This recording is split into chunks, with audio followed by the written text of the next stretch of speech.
Alors, ce que je vais faire aujourd'hui, je pense que je vais parler de mon trajectoire à la fois personnelle et intellectuelle dans la vie. Et puis, je conçois ça comme une série de strates ou points tournants où, tu sais, j'ai été marqué par un événement ou, tu sais, une expérience au milieu universitaire ou ailleurs. Mais à travers tout ça, je pense que c'est important que j'insiste sur une chose, à savoir que j'ai toujours été intéressé ou attiré par la présence de l'autre. Et puis, non seulement présence, mais connaissance de l'autre, reconnaissance de l'autre, et donc la nécessité ou l'urgence pour nous de voir, de lire le monde à travers les yeux de l'autre. Ce sont des préoccupations qui m'ont toujours animé dans mes réflexions, dans mes choix de carrière et de vie. Je suis un produit, je suis britannique d'origine, bien sûr, et puis je suis un produit de l'après-guerre, finalement marqué essentiellement par les années 50 et 60, donc un moment où l'Europe sortait des décombres de la Deuxième Guerre mondiale, une guerre qui a fait 60 millions de morts, quelque chose comme ça, où on était tous, même jeunes, adolescents, on était tous à la recherche de nouvelles valeurs, on voulait tisser des liens de solidarité entre les peuples, on voulait construire ensemble, et puis dans le fond, mais on voulait changer le monde.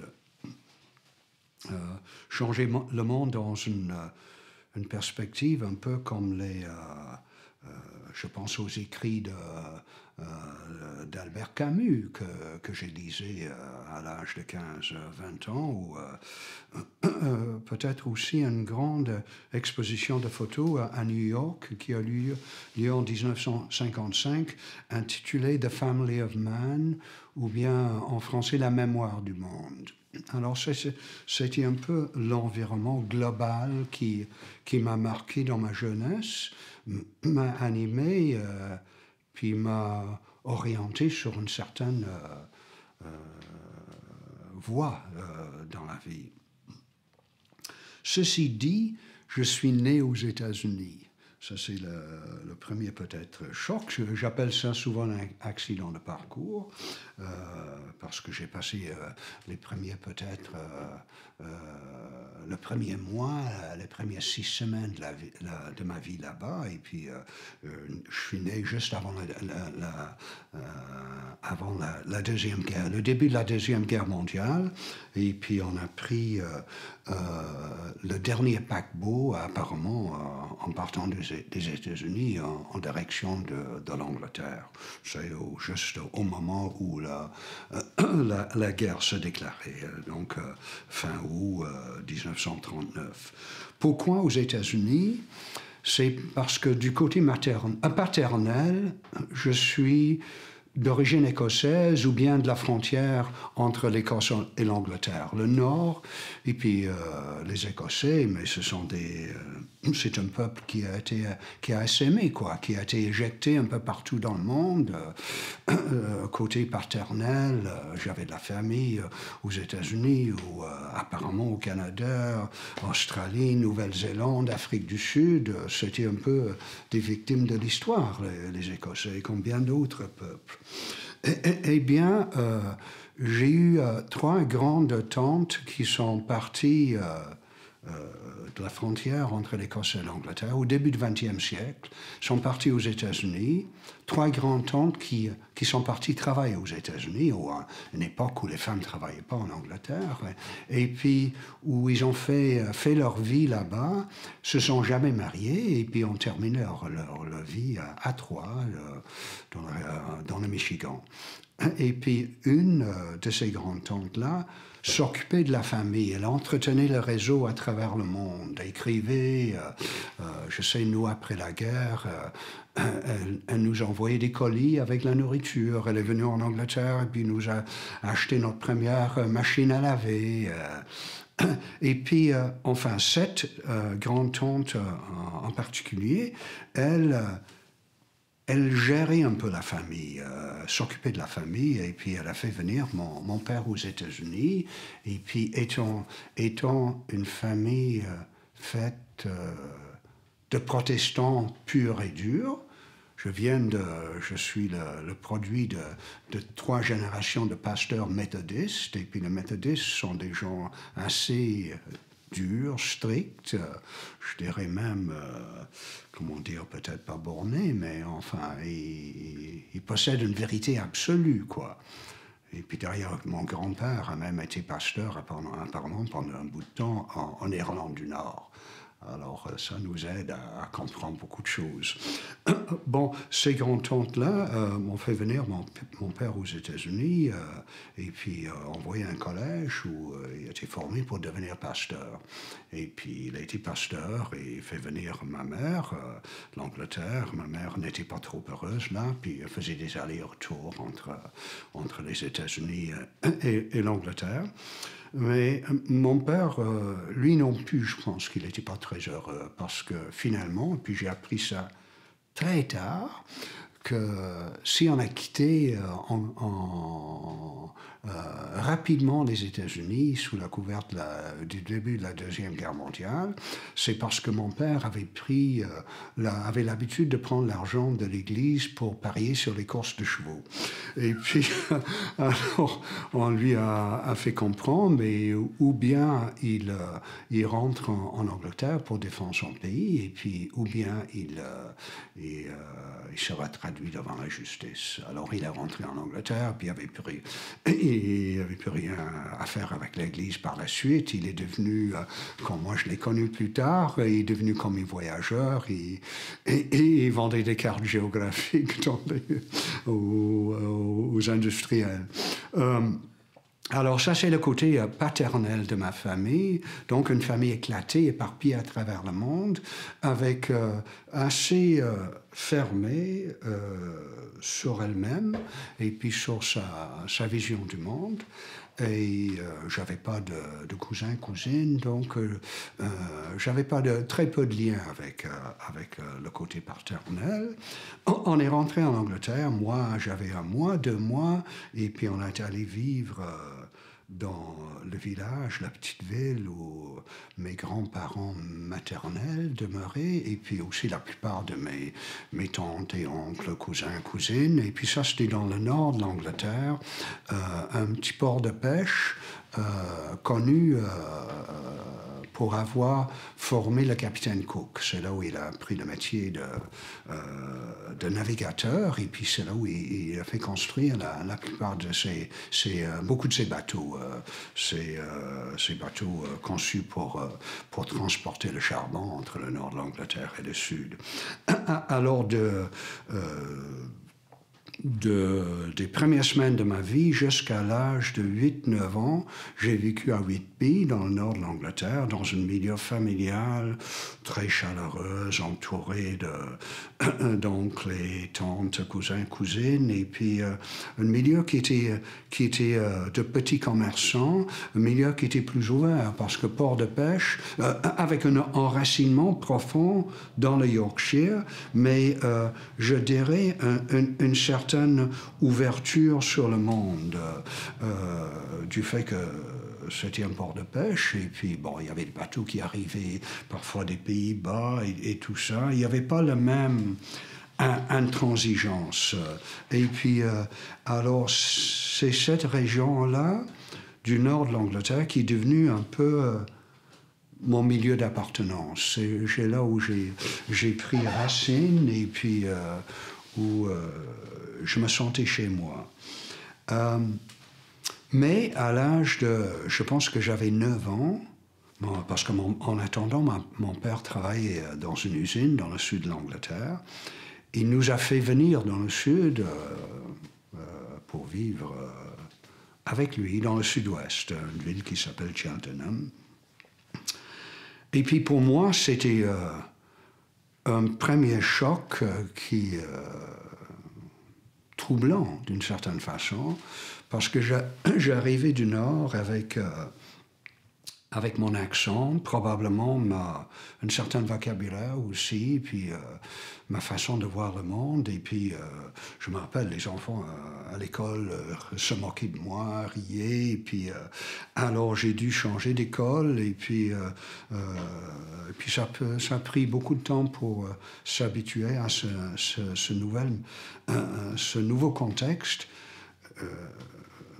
Du fait que je me suis rendu compte que j'étais un autre, j'étais un étranger.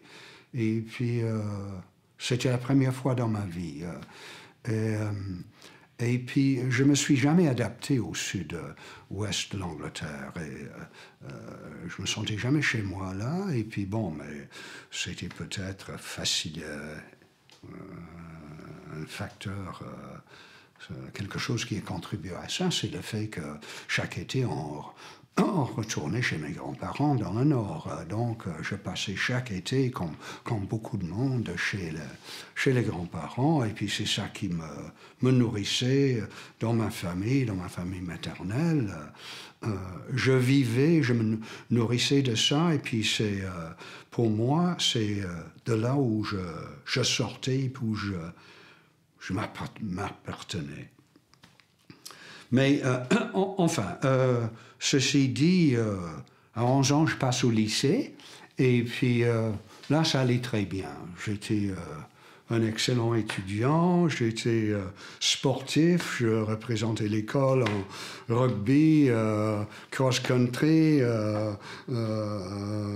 water-polo, natation et tout ça. Alors j'étais dans les cadets de l'armée, alors j'étais l'anglais modèle, quoi. Tu sais, l'étudiant, l'homme ou l'apprenti homme complet. Tu sais, et puis bon, donc... ça allait très bien à l'école, et puis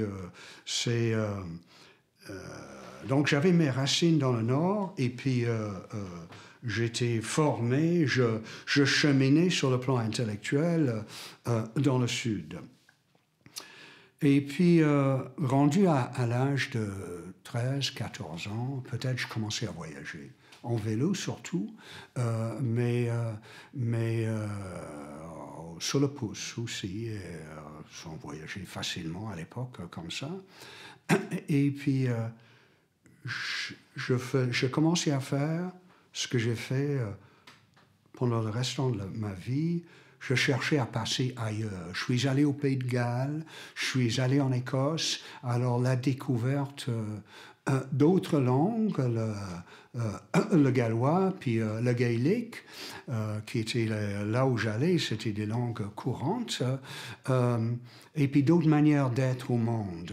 Je me souviens surtout, à l'âge peut-être de 15-16 ans, je suis allé avec un copain aux Hébrides extérieures, qui sont au large de l'Écosse.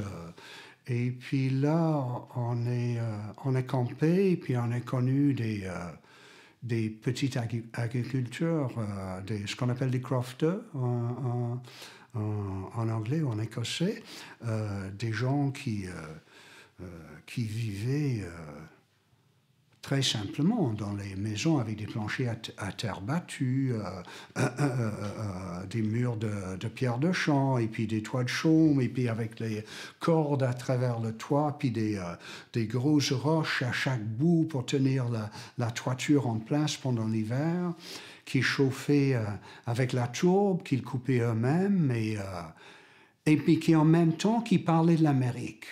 Parce que ces gens-là, tu sais, là, il fallait partir pour avancer dans la vie. Alors, il y avait cette Écosse profonde, gaélique, et puis ces continents lointains.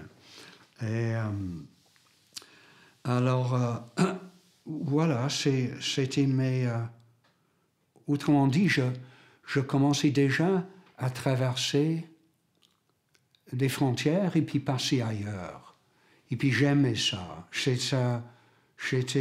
C'était toujours une révélation pour moi, aller chez l'autre. Et puis tout ça a été nourri par une belle expérience à l'école secondaire. J'avais un prof de géo, c'est pas par hasard que je suis devenu géographe, du nom de Mr. Jessup. Mr. Jessup, il avait sa salle de cours à l'autre côté de la cour d'école. Il venait souvent à l'école le matin avec son chien, et puis bon, mais surtout c'était un rêveur, et puis il parlait de pays lointains. Il faisait venir de temps à autre des anciens qui travaillaient en Afrique ou ailleurs dans le monde pour parler de leur vie, et puis nous, on était bouche bée devant tout ça. Mais aussi, il nous amenait, on faisait des excursions avec lui. C'était le premier à nous amener sur le terrain. C'est à visiter des villes où la révolution industrielle a commencé, ou à marcher sur les collines qui donnaient sur la frontière avec le Pays de Galles. Il nous a envoyé à un moment donné dans ce qu'on appelle un Field Studies Center au Pays de Galles, où on passait une semaine avec des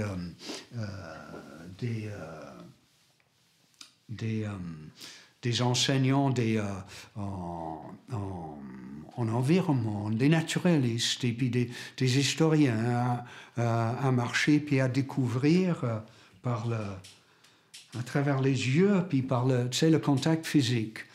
Et j'ai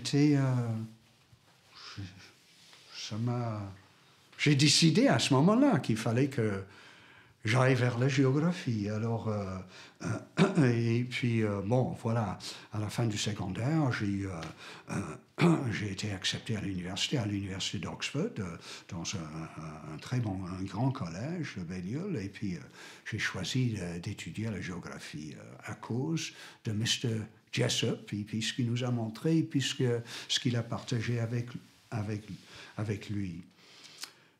C'était aussi, il faut bien le dire, c'était un moment, l'anthropologie, ça n'existait pas pour moi. Je n'avais jamais entendu parler de ça. Puis, à Oxford, il n'y avait pas de formation en anthropologie au 1er siècle. À cette époque-là, seulement au 2e siècle. Bon, là, je termine l'école en 57. Et puis, c'est le moment où c'était le service militaire en Angleterre tirait à sa fin.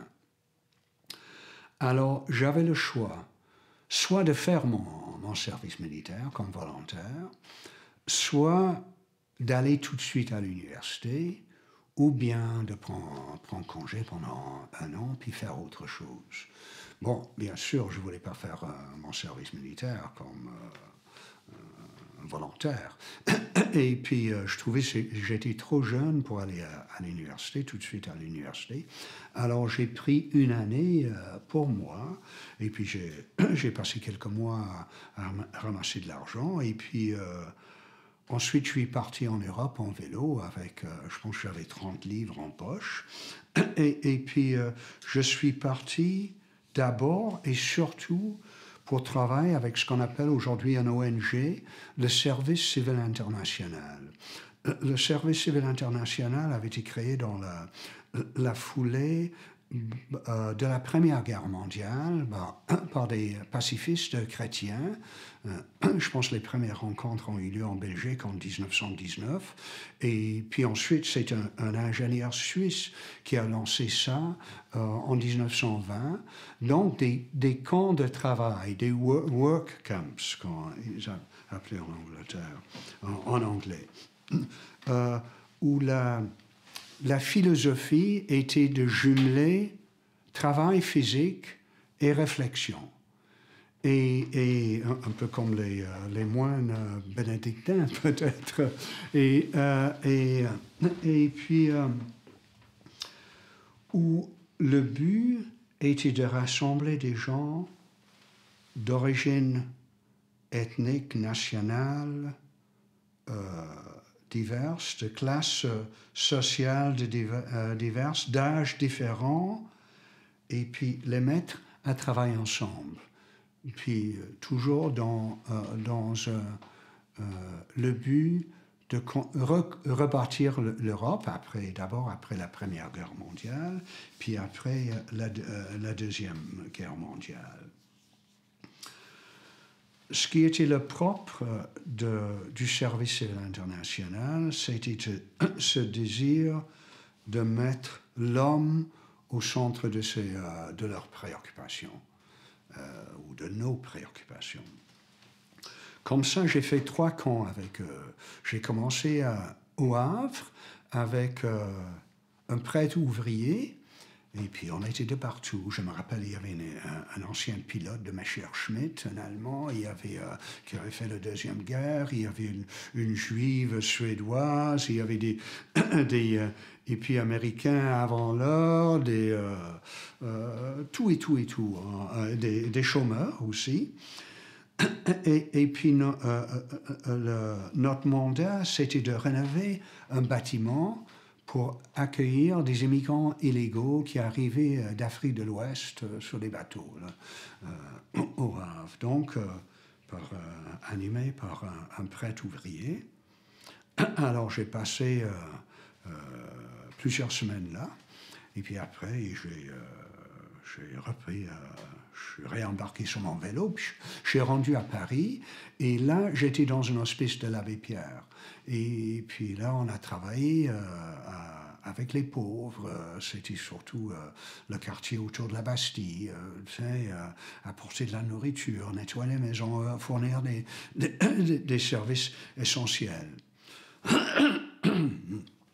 Et voilà, c'était un Paris où on commençait à voir les effets de la guerre en Algérie, et puis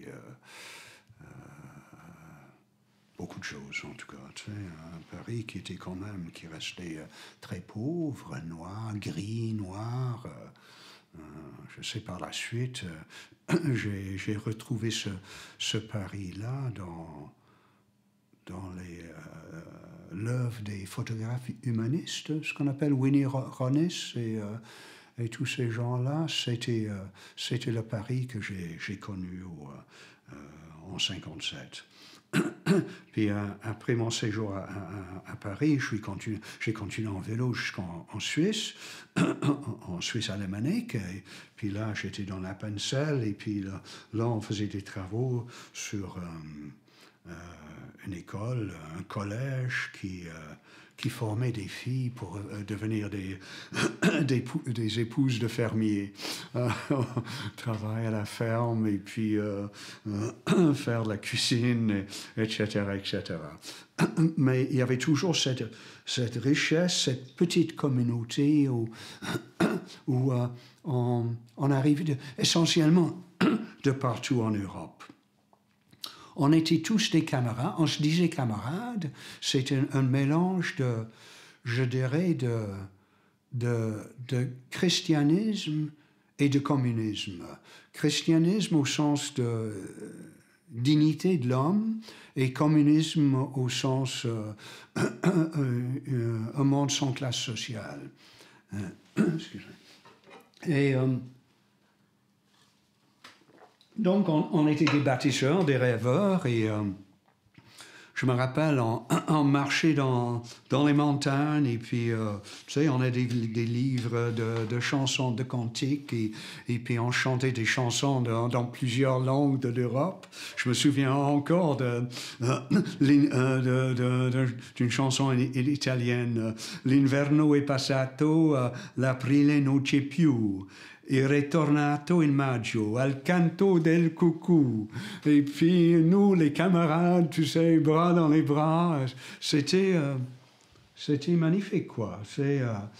Et puis un moment dans l'histoire de l'Europe où on vivait ces deux idéologies politiques et religieuses comme étant des idéologies complémentaires mais non pas conflictuelles. Alors, et puis là, bon, après la Suisse, on voulait m'envoyer en Algérie. Mais j'étais en vélo, j'avais 17 ans, et puis c'était déjà la guerre, début de la guerre d'indépendance en Algérie, j'avais un peu peur. Alors je me suis dit, mais j'étais pas mûr pour ça, et puis, ou pas encore mûr, et puis j'ai dit non, et puis j'ai poursuivi mon voyage en vélo, et puis je suis rentré tranquillement en Angleterre pour préparer le passage à l'université en octobre 1958.